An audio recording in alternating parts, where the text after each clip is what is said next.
Olá, pessoal. Bem-vindos ao Conhecibio. Fui convidado, mais uma vez, por este pessoal que organiza esses eventos. Agradeço mais uma vez o convite, especificamente o Conhecibio. É a segunda vez que eu participo do Congresso Nacional de Ensino de Ciências e Biologia Online. E é uma satisfação estar aqui novamente. Agradeço, então, a comissão organizadora. E agora eu passo a me apresentar aqui. O meu nome é Carlos Eduardo Fortes Gonzalez, como está em tela. Eu sou professor da área de estudos socioambientais, isto é, das ciências ambientais, e mais especificamente, a educação ambiental é o meu métier principal. Environmental Studies é a expressão em inglês como está aí. E por esta seara aí que eu enveredei pela minha vida acadêmica, especialização, mestrado, doutorado, e fiz 3 pós-doutoramentos, todos sempre correlacionando com as questões que são caras à educação ambiental, que é a minha área específica dentro dos estudos socioambientais. Para eventuais contatos profissionais que a gente possa travar, desde já eu disponibilizo o meu LinkedIn, e quem não tem, eu aconselho que faça. É a principal rede mundial em termos de rede profissional. É um verdadeiro Instagram profissional, ou um Facebook profissional, né? Especializado nessa questão, então, e vale a pena muito ter esse site para contatos profissionais, acadêmicos. Eu próprio já angariei algumas oportunidades de interlocuções profissionais e acadêmicas através do LinkedIn, que, repito, é a principal plataforma do mundo profissional para empregabilidade e para negócios próprios também, autônomos, etc.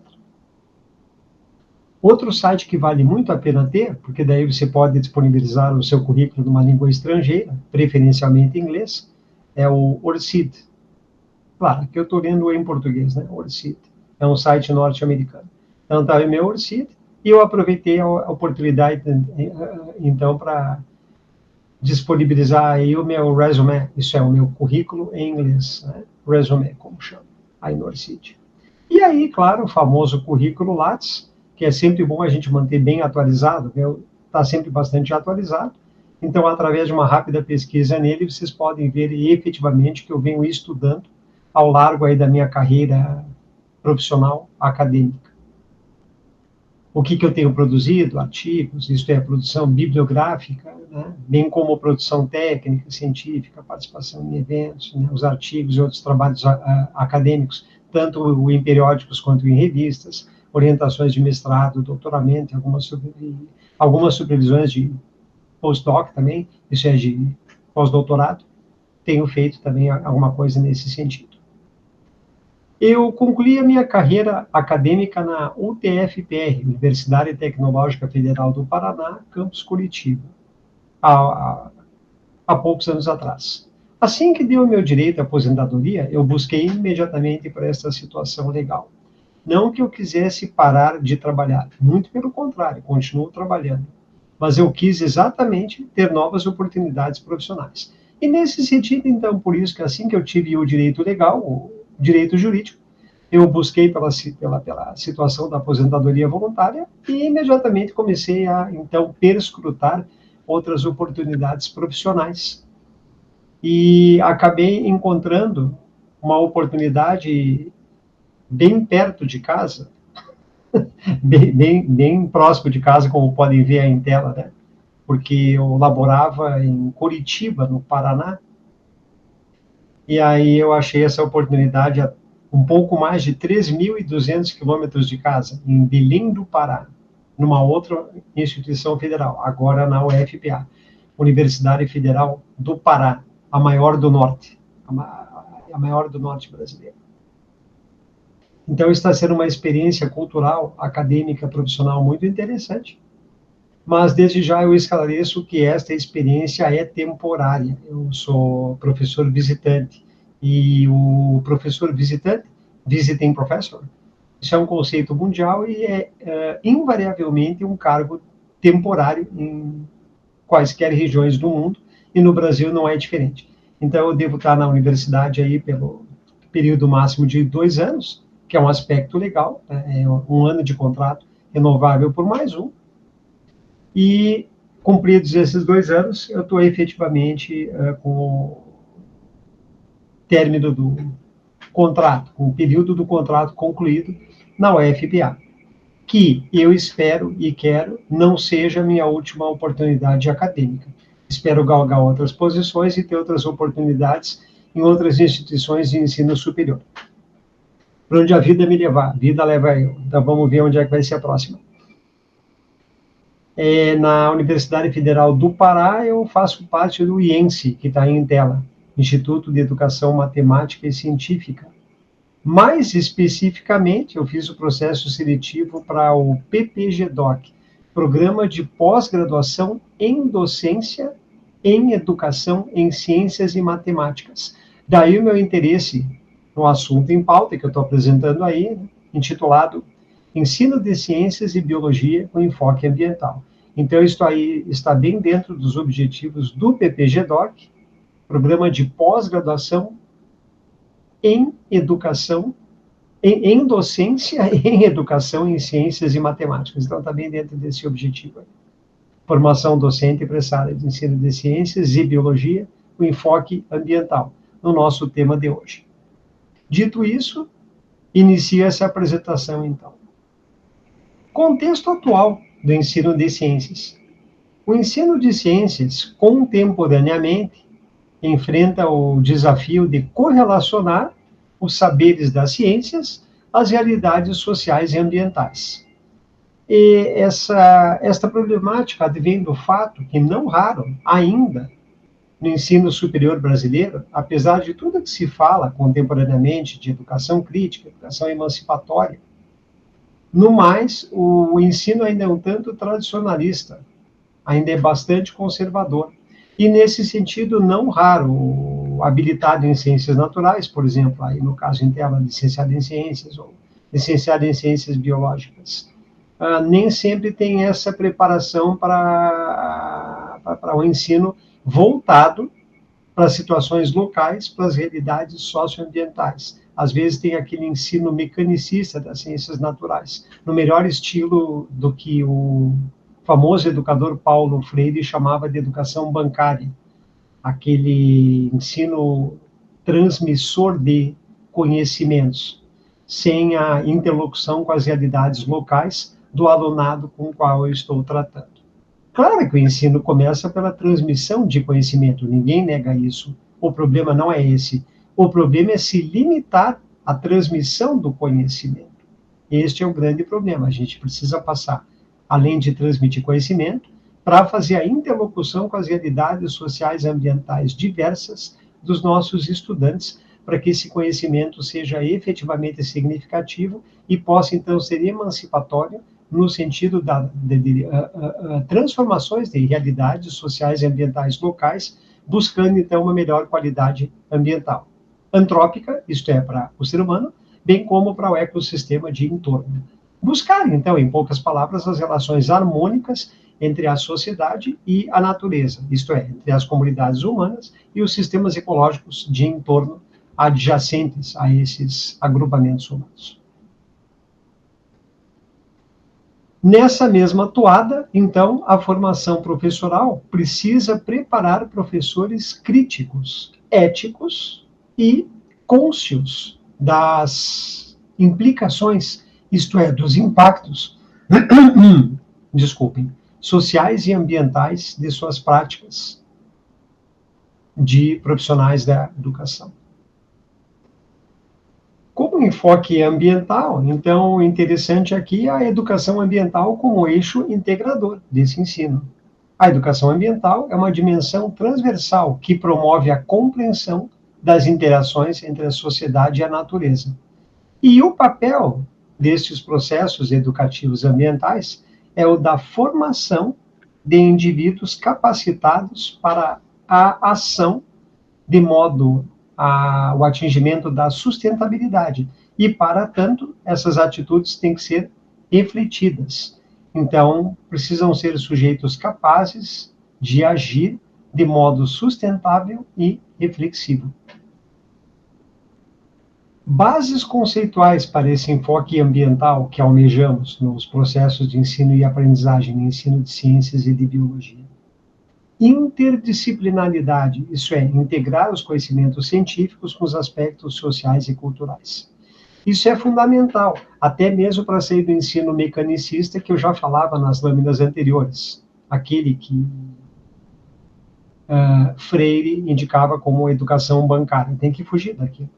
E uma forma de fuga interessante da educação bancária, para superar bem a transmissão de conhecimentos, é que, inclusive, os processos de ensino-aprendizagem tenham focos multidisciplinares e, mais que isso, interdisciplinares. Porque quando eu falo em multidisciplinaridade, eu estou simplesmente comentando que cada disciplina pode trabalhar transversalmente com o aspecto ambiental.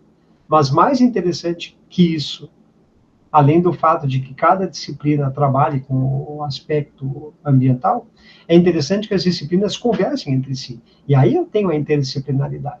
Então, primeiro eu tenho a multidisciplinaridade, quando cada disciplina, da educação básica, por exemplo, trata dos aspectos ambientais. E aí eu tenho a interdisciplinaridade, quando as disciplinas efetivamente se correlacionam, conversam entre si, viabilizando, então, essa troca e essa verdadeira fusão, essa intersecção de conhecimentos entre as disciplinas diversas, almejando, então, alcance de saberes maiores e mais complexos. Aí eu tenho o estudo interdisciplinar, eu tenho um estudo já adentrando os campos interdisciplinares. Isso leva à complexidade do conhecimento, que é a visão integrada, a visão holística, ou como está aí na lâmina, a visão sistêmica dos fenômenos socioambientais, ou em outros termos, como está aí na projeção, visão sistêmica dos fenômenos naturais e sociais. Isso tudo para o atingimento da sustentação ambiental, da dita sustentabilidade, que então é o balanço, é o equilíbrio entre o desenvolvimento e a conservação ambiental. Relação entre a ciência e a sociedade. Então, isso tem que ser explorado pelo docente. A ciência é uma construção social e histórica. Isso significa que, exatamente para evitar a pura e simples transmissão de conhecimentos, o docente precisa conhecer a realidade local das comunidades onde ele atua, no seu campo profissional, que é o do ensino, da educação. A partir daí, ele consegue trabalhar as ciências, por exemplo, enquanto construções históricas daquele local, resgatando os saberes daquela comunidade, e a partir daí, aprofundando os conhecimentos daquela comunidade em direção aos saberes científicos, mas a partir da realidade local. E é por isso que se diz aí na tela que a ciência é uma construção social, na relação dialógica com os alunos que eu tenho a história das comunidades locais, construir isso junto com eles, dou mais cientificidade a esses saberes, vou levando para a ciência, e isso é, portanto, também uma construção histórica, porque cada localidade tem a sua história, então a ciência é uma construção social e histórica. Social porque é situacional, isso é, de acordo com a comunidade em que eu estou, eu tenho um determinado foco de educação ambiental, e histórico, porque esse social vem da história do local. E a partir daí eu vou migrando para o conhecimento científico. Essa promoção do diálogo com o estudante facilita com que ele se interesse pelo processo, porque ele se identifica, ele identifica o professor como alguém que vai estar falando da realidade dele. Daí a importância de a ciência ser uma construção social e histórica, e assim também a educação em sala de aula. Os processos de ensino-aprendizagem têm que resgatar essa sociedade e essa historicidade daquele local onde está aquele aprendiz, aquele aluno.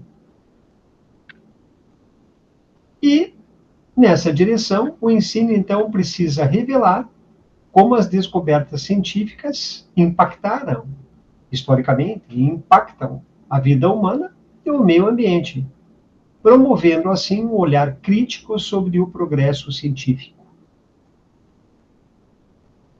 Aí temos o papel do professor no ensino ambiental.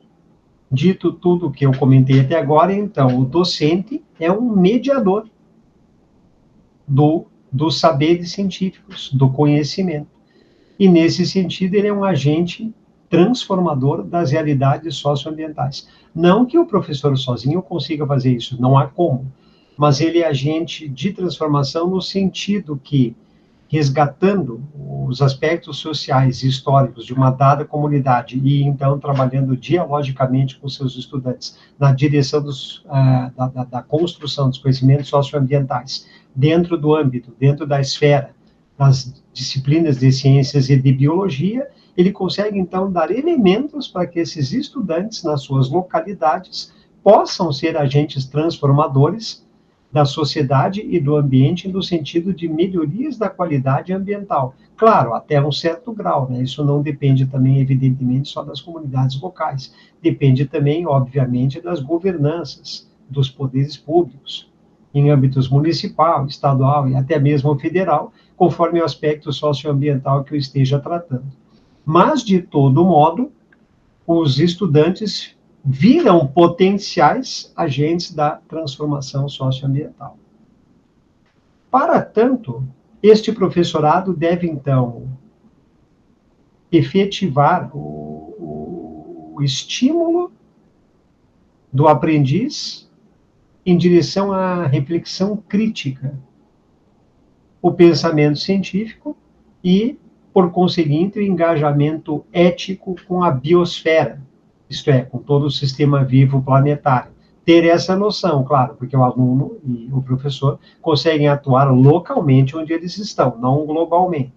Mas eles têm que ter um entendimento que a atuação local interfere no global, e o global tem aspectos também que são trazidos e interferem para o local. É só pensar, por exemplo, o caso das mudanças climáticas. Além dela poder provocar, e ela efetivamente provoca, situações localizadas, também as situações globais podem piorar essas situações localizadas, e algumas situações localizadas podem ser levadas para regiões maiores, em direção à esfera, à regionalidade global como um todo. É isso que significa o lema da ecologia. Think globally, act locally. Pense globalmente, haja localmente. Então, eu preciso ter o entendimento planetário, mas a minha ação, é claro, vai ser localizada na minha comunidade. Ou, pelo menos, em comunidades mais próximas adjacentes. Postas essas ideias, vamos para algumas percepções aqui de metodologias ativas e educação ambiental. Metodologias ativas são aquelas que fazem efetivamente o aluno trabalhar, e nesse sentido ela tem um potencial para fazer um aprendizado muito mais aprimorado e muito mais complexo do que simplesmente a educação transmissiva, aquela que Paulo Freire criticava como sendo educação bancária. Ela é menos estimulante para o aluno porque é mais monótona, e o aluno, até por isso mesmo, além da gravidade de ser monótona, o que já faz o estudante não prestar atenção, ainda por cima pode desestimulá-lo completamente, porque se for puramente transmissiva, como já insinuei em fala anterior, alguns minutos atrás, o aluno pode se desinteressar totalmente do processo de ensino e aprendizagem de ciências e de biologia. Daí a relevância do resgate social e histórico de cada localidade, de se trabalhar as ciências e a educação como um todo a partir dali, para estimular o estudante. Então, as metodologias ativas são aquelas que fazem literalmente o aluno pôr a mão na massa. Então, algumas tipologias aqui de metodologias ativas, sem esgotar todas, evidentemente, algumas possibilidades. Abordagens como projetos, investigação e resolução de problemas permitem essa ação, essa iniciativa do aluno, este protagonismo estudantil. E isso é muito bom porque estimula mais o aluno e, consequentemente, ele vai aprender melhor, ficar mais responsável e se sentir também um cidadão, agente responsabilizado e responsável pelas situações socioambientais de onde ele vive. Tanto no meio escolar, quanto na sua vizinhança, no seu ambiente de entorno, na sua rua, no seu bairro, na sua cidade. E essas metodologias ativas, portanto, fortalecem o aprendizado significativo, sim, porque daí o aluno aprende coisas que significam para ele, porque ele localizou aquilo na sua sociedade ao longo da história da sua comunidade, do seu ecossistema urbano ou rural, onde quer que esse aluno viva. Então, essas metodologias fortalecem o aprendizado significativo e contextualizado. Sim, ele está no contexto daquele meio, isto é, daquela sociedade e daquela época, isto é, naquele tempo. Né? Então, tem uma contingência espaço-temporal, que é a sociedade em que ele está e o tempo da história que ele vive. Interdisciplinaridade na prática docente. Já falamos de interdisciplinaridade, então aprofundando aqui mais alguns aspectos. Por exemplo, sem esgotar ou desmerecer outras possibilidades que eu vou falar um pouco, mas aqui está em tela. A articulação entre biologia, química, geografia e física favorece a compreensão de sistemas ambientais complexos, que são ciências muito próximas, né? A biologia se vale da química, né? Afinal, os seres vivos são os sistemas químicos, na verdade, na realidade. E eles ocupam um lugar no espaço, que é a geografia, e estão sujeitos às leis naturais, que são as leis da física. Mas, além disso, a articulação, claro que também pode se expandir daí, e vou dar alguns exemplos.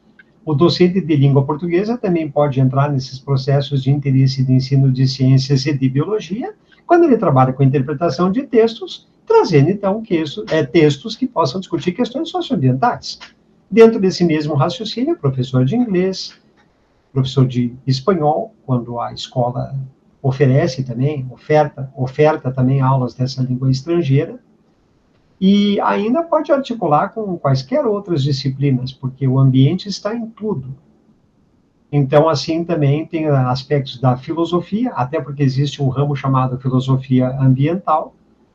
Também tem o entremeio evidente, tem a intersecção evidente com a história, tanto que existe a história ambiental, e inclusive boa parte do que se estuda em história na educação básica se percebe que várias ocorrências foram em função de modificações ambientais, promovidas ou não por aquelas nações, por aqueles povos que historicamente viviam em uma determinada região. E as próprias guerras que são estudadas, né, as várias guerras da humanidade ao longo da história, também não raro são pela disputa de recursos ambientais. Então, todas as disciplinas eu posso fazer correlação com o ambiente. Se cada professor fará isso ou não é outra questão, mas a possibilidade sempre existe, pelo simples fato que todas as sociedades humanas, todo o nosso conhecimento, toda a nossa história, todo o nosso espaço está no ambiente. Isso não está no abstrato, não está no cosmos ou no éter. Tudo acontece dentro de um ambiente, e esse ambiente é definido por uma dinâmica espaço-temporal. Sim, porque o ambiente ocupa um meio, da expressão meio ambiente, ele está em algum locus geográfico, e esse locus geográfico ele é permeado por uma história. Então, por isso que o ambiente é uma questão espaço-temporal e diz respeito a quaisquer disciplinas da educação básica e a quaisquer campos do conhecimento humano, qualquer coisa. Engenharias, tecnologias, etc. Claro, às vezes de uma forma um tanto indireta, conforme o assunto específico onde eu estou pondo meu holofote para estudo. Mas que sempre vai ter aspectos ambientais presentes, vai. Se isso vai ser estudado pormenorizadamente numa pesquisa científica, numa dissertação, numa tese doutoral, num artigo, isso é outra questão. Mas que a questão ambiental está presente, ela está presente, sempre. Então, a articulação entre biologia, química, geografia, física, e nesse meu exemplo que eu já expandi para outras áreas do conhecimento, para outras disciplinas, tudo isso, então, facilita o entendimento dos sistemas ambientais, que são sempre complexos, porque são espaços e são atingidos por uma contingência temporal, isto é, tem uma história, e com toda a diversidade de povos e de elementos bióticos e abióticos que possam ocupar esses ecossistemas. Então, por isso que os sistemas ambientais são invariavelmente complexos. Tem muita diversidade viva, e que ainda por cima é dinâmica ao longo da história, seja a história do ponto de vista humano, ou seja a história mais longa, mais larga, como a história geológica planetária, por exemplo, que já chega aí a mais ou menos 5 bilhões de anos, que é a idade, é a suposta idade do nosso planeta, entre 4,5 e 5 bilhões de anos. Aí já é história geológica, né, e não a história humana. E dentro também desse conceito de interdisciplinaridade na prática profissional, eu posso falar em projetos entre disciplinas, isto é, projetos interdisciplinares, para estimular a cooperação entre professores, que é o que eu exemplificava agora, né? Se todas as disciplinas podem trabalhar com o ambiente, eu também posso ter um tema específico dentro do ambiente que pode ser trabalhado por todas. Um exemplo grosseiro que se fala tanto hoje em dia, os câmbios climáticos, pronto. Ele tem um aspecto biológico, né, porque as modificações do clima atingem os seres vivos. Tem um aspecto químico, porque essas modificações do clima também mudam a composição da atmosfera. Por exemplo, maior acúmulo de anidrido carbônico ou gás carbônico. Também a geografia, porque essa mudança climática não opera quanto ao impacto ambiental negativo do mesmo modo em todas as regiões da Terra. Aí entram os aspectos geográficos. Claro, se eu estou numa planície litorânea, eu posso ter mais problemas imediatos, né, nas próximas décadas com a mudança do clima por causa da elevação do nível dos mares, do que se eu estou em uma comunidade, uma região montanhosa. Né? Para dar exemplo grosseiro aqui do Brasil, temos N capitais brasileiras que estão na planície litorânea, enquanto Curitiba está praticamente 1 quilômetro acima do nível do mar, mais de 900 metros acima do nível do mar. Então, claro que as questões de modificações climáticas aí envolvidas serão bem diversas entre a capital paranaense, que está mais de 900 metros acima do nível do oceano, em relação a várias capitais brasileiras, como quase todas as nordestinas, por exemplo, que estão junto do mar, literalmente. Ou mesmo na região sul também, as outras duas capitais estão não junto do mar. Bom, Florianópolis está junto do mar. A grande Porto Alegre não, mas está no nível do mar também, né? Porto Alegre está 4,7 metros acima do nível do mar. Então, embora esteja uma distância de 100 quilômetros, é uma distância de 100 quilômetros praticamente de planície. Não há elevação de terreno significativa, como eu já disse, é um desnível de 4,7 metros. Então, nesse sentido, esses 100 quilômetros seriam mais facilmente superáveis do que em Curitiba, onde além de estar também em Curitiba a 100 quilômetros do nível do mar, só que daí está a 100 quilômetros, mas a uma altitude de 918 metros, que é a altitude média curitibana em relação ao nível do oceano. Então, vão ser atingidos pelas mudanças climáticas de formas diversas. Bom, essa ideia aqui dessa lâmina já está bem explorada. Vamos para a próxima.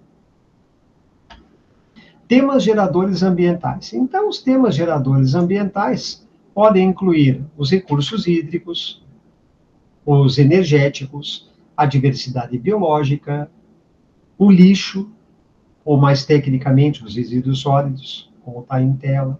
As modificações do clima eu já falei um tanto. E, é claro, a questão humana do sistema socioeconômico vigente que se baseia na superprodução para estimular o superconsumo, que é o regime capitalista. Então, isso aí tudo são temas geradores ambientais e como a gente pode trabalhar, ou precisaria trabalhar, para tentar contornar essas problemáticas sociais e ambientais. Então, esses temas aí, que são desde já QSC, questões sociocientíficas, eles despertam interesse e contextualizam a educação científica. Assim, conseguimos perceber facilmente que as ciências biológicas se constituem como um meio de conscientização quanto aos aspectos sociais e ambientais, né? Até porque esses aspectos sociais e ambientais podem sofrer impactos ambientais negativos, impactos socioambientais negativos.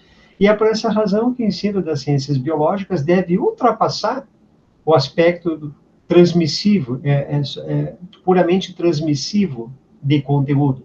Isto é, deve ultrapassar simplesmente essa geração de conteúdo técnico para o aluno, abordando então também questões de ética, preservação, conservação, enfim, de ecossidadania ou cidadania ecológica, isto é, o cidadão que tem consciência ecológica e consegue interferir na sua comunidade, na sua sociedade, na sua cidade, no seu estado, no seu país, em direção às melhorias da qualidade social e ambiental para os seres humanos e para os ecossistemas como um todo.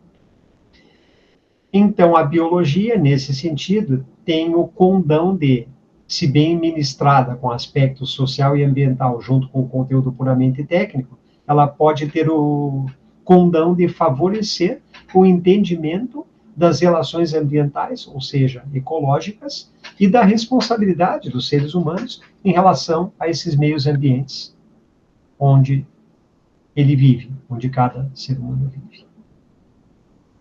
Isso vai nos dar uma aprendizagem significativa ambiental,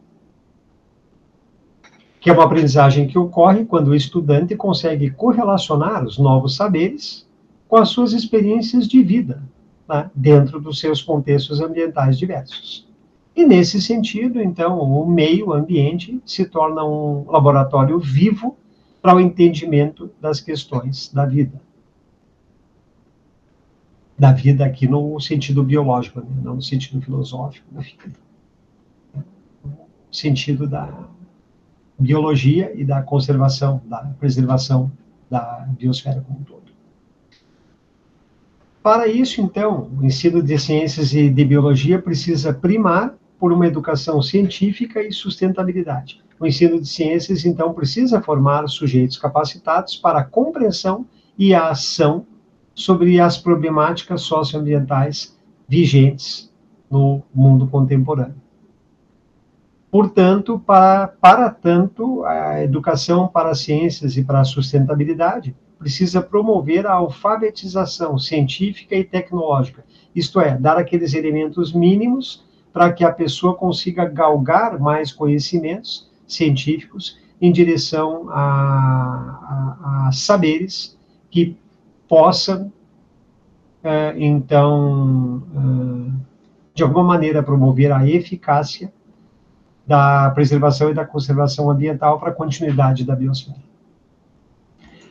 Nesse sentido, algumas práticas pedagógicas possíveis, claro, sem ser aqui uma abordagem exaustiva, isso é, sem eliminar todas as possibilidades, não é? Apenas alguns poucos exemplos aqui para entendimento. Então, algumas práticas pedagógicas interessantes poderiam ser, sem prejuízo de outras possibilidades, estudos do meio, isto é, saídas de campo. Isso aí tem vários nomes, estudo no meio, saída de campo, trilhas pedagógicas, entre outros termos. Né? Então, é levar o aluno para um ambiente extra-classe, podendo até ser dentro do pátio escolar mesmo, ou da universidade, mas extra-classe, sair de dentro da sala de aula, né, para fazer observações sociais e ambientais e, a partir daí, fazer reflexões, que depois podem ser discutidas mais pormenorizadamente em sala de aula. E no momento do estudo do meio, da trilha pedagógica, pode ser feito registro por anotações, registro fotográfico, né? Enfim, registrar de alguma maneira. Esses dois que eu disse são bem práticos, não é? Está no ambiente escolar ou universitário, está com o papel na mão, né, caderno, prancheta, e com uma caneta ou lápis, ou com o celular também, muito interessante, para fazer registros fotográficos, para ter material, para, então, fomentar a discussão socioambiental depois.